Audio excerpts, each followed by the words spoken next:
welcome to the top 8 of this event. I was talking to Yokai about the match, and I'm going to keep this hand. I think this hand's okay. And he thinks that Affinity is actually a bad matchup for MBC. I happen to think otherwise, but maybe it was just MBC kicking my butt. Go ahead and play this first. I think that's fine. Uh, and I happen to think that the match is really just that close. And I was telling him about my old strategy against it and how I quickly went away from it. My old strategy, well, I tried many strategies. I tried running more of the combo. I tried running Circle Protection Black and more draw spells, and it just never really worked out. So go ahead and attack. And I don't know if he's Delver or is it Blitz. But I think I'm just going to kill the Delver for now. Leaving Delver alone and letting the Delver flip is usually not a very fruitful plan. And if I get a Tog down, it's just a 1-power creature facing a 3/2. Okay, so he is it Blitz. So actually killing that guy was maybe not the best plan. He got an island. Interesting. That was a good draw. Alright, so I'm going to go ahead and Thoughtcast. I should also note how lucky I got against Yokai drawing 4 Thoughtcast in the last game. I thought that was quite lucky. And we're going to play Frogmite and pass the turn. Next turn we will have... oh, oops, I guess I could have played a Tog. Sorry, I'm still noticing this message. Let me just respond to Yokai real quick. Okay, sorry about the distraction. 1, 2, 3, 4, 5. And unfortunately now I can't play a Tog plus. But yeah, I'm clicking on the Flare House to attack. That's funny. So they don't play any counter spells. I'm just gonna play a Tog here, since that is what's most likely going to win me the game next turn if it resolves. Maybe he's blue-red control? No, okay. I was getting confused there for a second. Too bad the ooze isn't an artifact. Or germ. Not an ooze. That'd be pretty good. But yeah, I should have played a Tog last turn.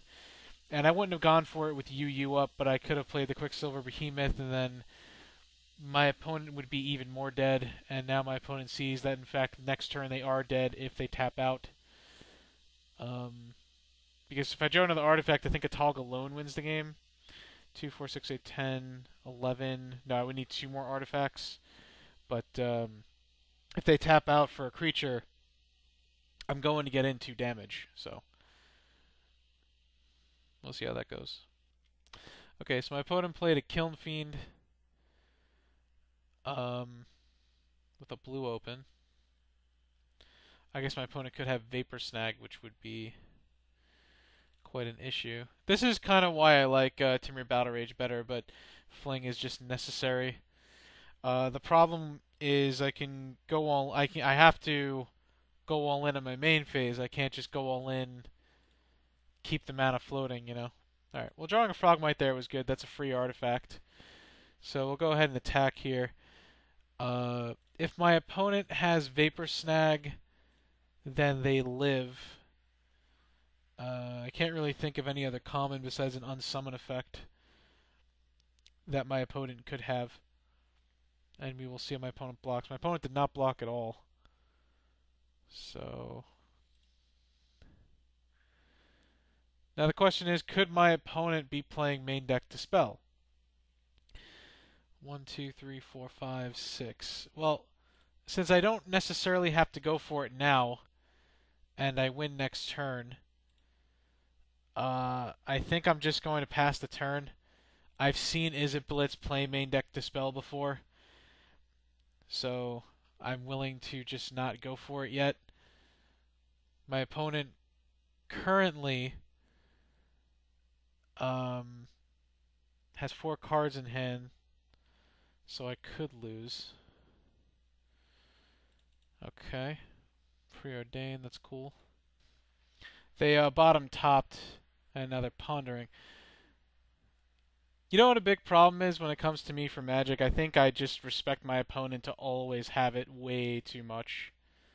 That might be a huge problem. I just don't like going for it when I don't feel I need to, and I can just do it in response to my opponent doing something. But my opponent now is tapped down to 1 blue, and just going Timber Battle Rage doesn't win the game because I can just block, and I have out of 20 damage, I can save at least 5 of it, and I'm at a healthy 20. So we'll see how that goes. Okay, so my opponent gushed. They did not shuffle with their ponder, so they have 2 lands in hand. They gushed and they bolted my Frogmite,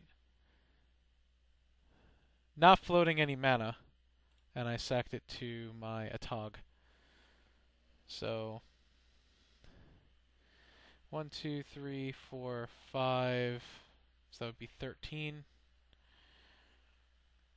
And a Shadow Rift, so that does mean I win. So we'll just go ahead and sack all the artifacts now.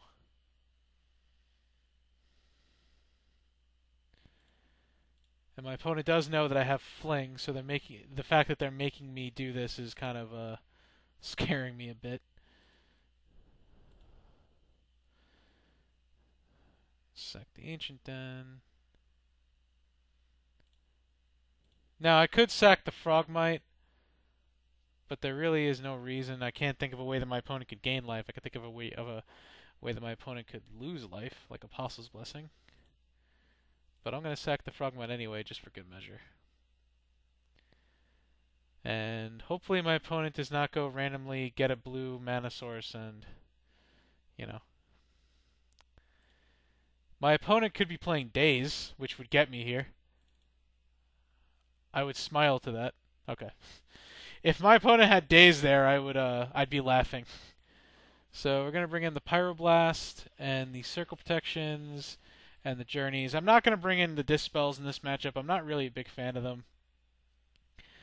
The Rancor isn't necessarily needed. The Rancor is really for like goblins and White Weenie, the Mirror, things like that. I know I've been taking it out in all these matches. I think I took him out against goblins because I like keeping them on the play against goblins, not so much the draw, even though I should probably keep it in. I'm actually only going to leave in 2 journeys. The Flare Husks are not that good. Frogmite is not all that impressive.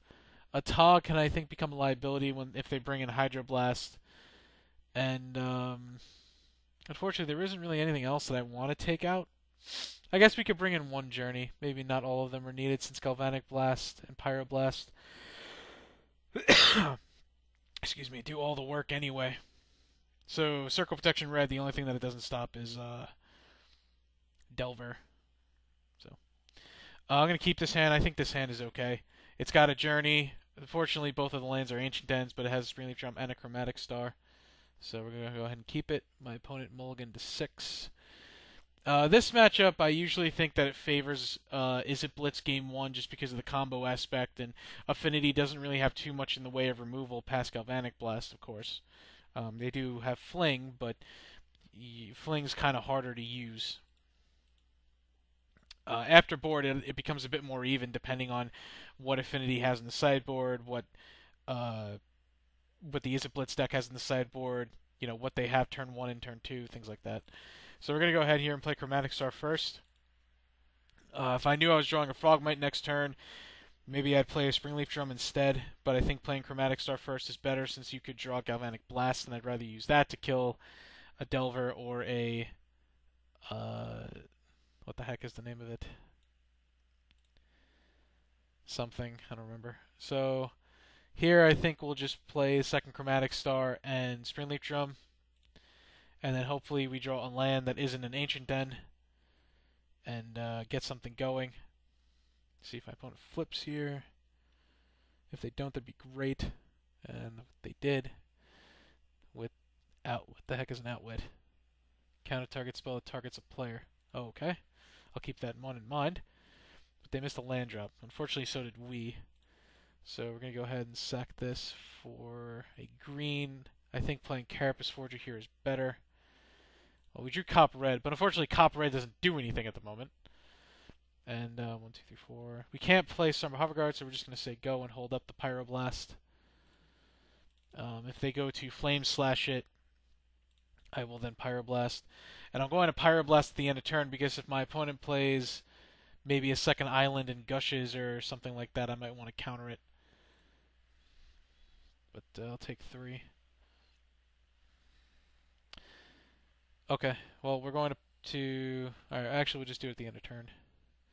And then next turn, we'll play Journey to Nowhere, targeting that guy.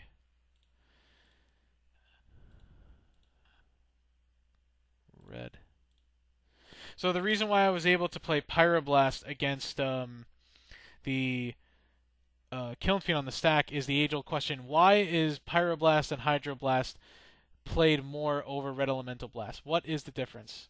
Well, actually, if he blocks, I guess I don't really care. No, he could have mutagenic growth, and then we trade, which would be a bummer. I guess I'll just do it now. And then I'm going to sack this for a blue. 1, 2, 3. I guess there's really no point. I'll just play another Carapace Forger, I think. Yeah, I think doing that's better. Whoops. I didn't mean to do that. Oh well. Interesting. I think we'll just play Carapace Forger anyway. I meant to click the Springleaf Drum. I don't have the greatest eyesight in the world. Although sacking the star there didn't really mean anything. So, alright, well, it looks like we're in good shape. 1, 2, 3. I think here I'll just play a Tog into Copper Red and get in for 8, and then we do win next turn. And just play the Copper Red as insurance. Assuming my opponent doesn't Hydroblast it. The reason why I didn't play this before combat is I wasn't going to play Copper Red if my opponent Hydroblasted, so. Play Circle Protection Red. Pass the turn. So on to Pyroblast and Hydroblast. So, ooh, Spell Pierce. Okay, well, fair enough. I got pierced. Okay. If you look at Pyroblast, it says counter target spell if it's blue, or destroy target permanent if it's blue, which means you can target a land for Storm Count. It just won't destroy it unless it's blue. As where Red Elemental Blast and Blue Elemental Blast only target things if they're already blue or red. That's why those cards are actually slightly better. The reason why they're better than Red Elemental Blast and whatnot in Pauper is because, well, they're just legal. So we're going to go for the win here. If my opponent has a bounce spell for my Tog or anything, then we don't really win, but I figure might as well go for the win anyway. Could put my opponent to 1, but I can't really cast anything past this anyway, so might as well just sack. And I guess we'll... Oh, well, I thought my opponent was at 11. Alright, we can just put my opponent to 1. I don't think I can lose. In case my opponent did actually have like a Hydroblast, I didn't want to sack 2 more artifacts and a Kiln Fiend, but I'm pretty sure we just win anyway. My eyes hurt me so bad. And so many Carapace Forgers with such little time to spare. So my opponent did not have a very good draw, excuse me, game 1 or 2. Well, we had a very good draw, but that is the thing about Affinity. It is one of, if not the best deck in Pauper to punish bad draws. And